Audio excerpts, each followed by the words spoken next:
Maya Angelou told no lies when she said, people will remember more about how you made them feel than what you said. Hello, I'm Althea McIntyre. Welcome to Althea TV, where we help establish Christ-centered female entrepreneurs just like you trust God, own your value, and consistently enroll ideal high-ticket clients the Spirit-led way. So I know you're here because you're all about developing your high-ticket sales skills and focusing on your pricing. So let's talk about the sales call and what you need to do to get a yes in one conversation. So we know that people buy based on logic they buy based on emotion and justify by logic. People buy based on emotion, justify based on logic. Even the most logical person, right? That's what we do as humans. And so it's really important to focus on the emotional climate and how you're making your clients, your prospects, your ideal prospects feel during a sales call, right? You want them to feel like buying, knowing that they came to you because they are already ready to buy, and your part is to show up as a leader and help confirm their buying decision. And so, because people buy based on emotion and focus on logic, here's the emotions I want you to focus on that will work every single time with every single human. And it's making them feel seen, heard, and understood. Seen, heard, and understood. That's what we as clients, people, want to feel. We want to feel seen, heard, and understood when we're investing our money into ourselves, right? And it doesn't take much on our part to do that.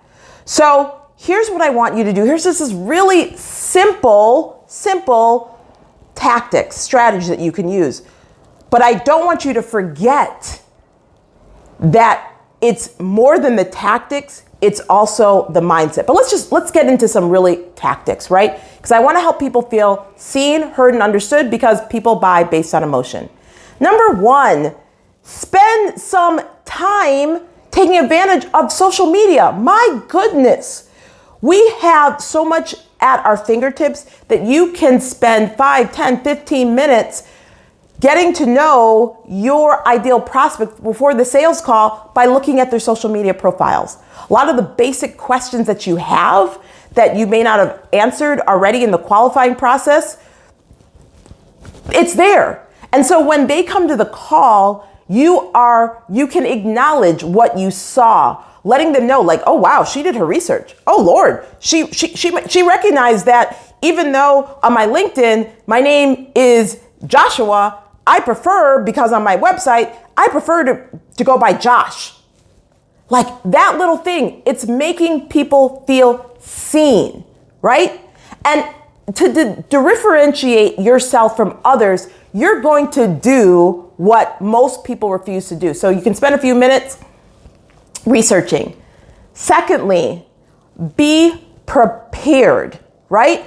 And the preparation for the sales call is so intentional and so important so that you can focus on really understanding or let your ideal prospect know you understand where they are, you've been in their shoes, you get where they are, and you also have a path forward. You also have a path through your offer on the other side that will absolutely change their life.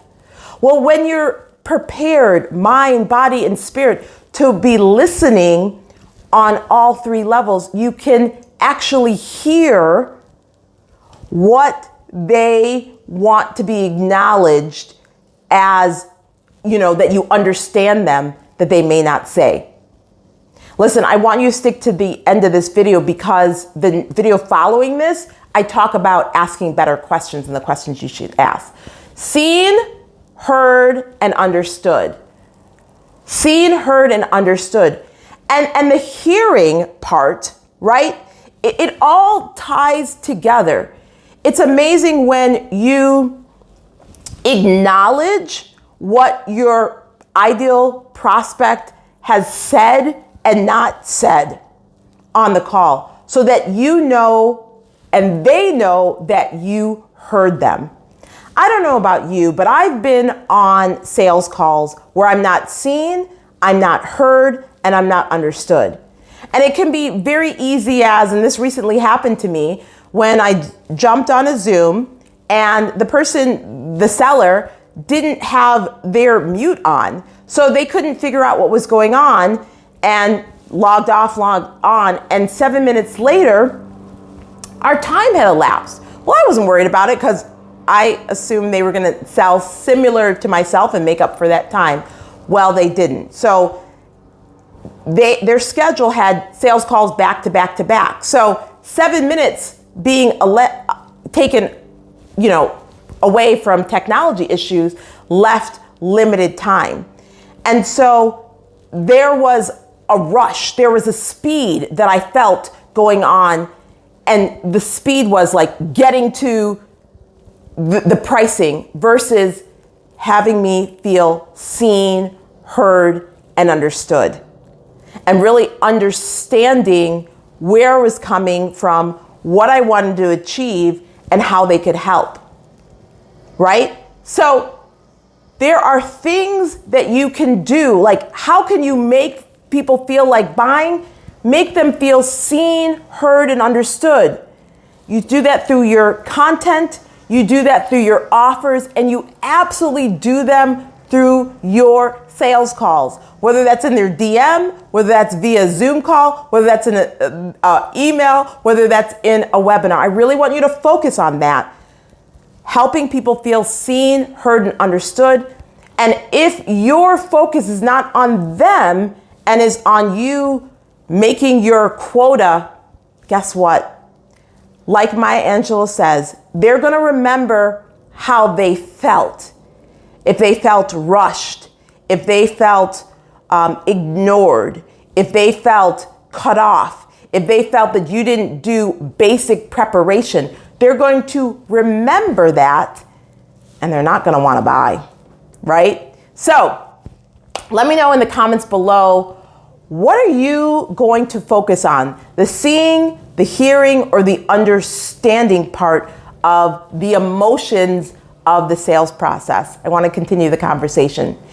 And if you haven't yet heard, I got a new video. This video you absolutely must, without a doubt, grab. It's going to help you make more money working with the clients that you love so that you have more money and time to spend with those that you love. You have more money to invest in your business, invest in yourself, invest in a special gift for your hubby, your grandchildren, your aging parent, and you're going to make a greater kingdom impact. And it's the 7 biggest mistakes that stop Christian entrepreneurs from ever creating their $25,000 offer. So go in the description, get that link, grab that free video because you don't want to make those 7 mistakes. Okay, until next time, hey, stick to the next video because it's going to help you even ask better questions so that your ideal clients buy in one sales conversation. And I will see you over there. Until then, take care. God bless. Love you. Bye for now. Thanks for watching. Subscribe and hit the notification bell for more videos. Then click the TV to watch the next video. Don't forget to visit my website at altheamcintyre.com to get your free training on the 7 biggest mistakes that keep Christian entrepreneurs from ever creating their $25,000 offer.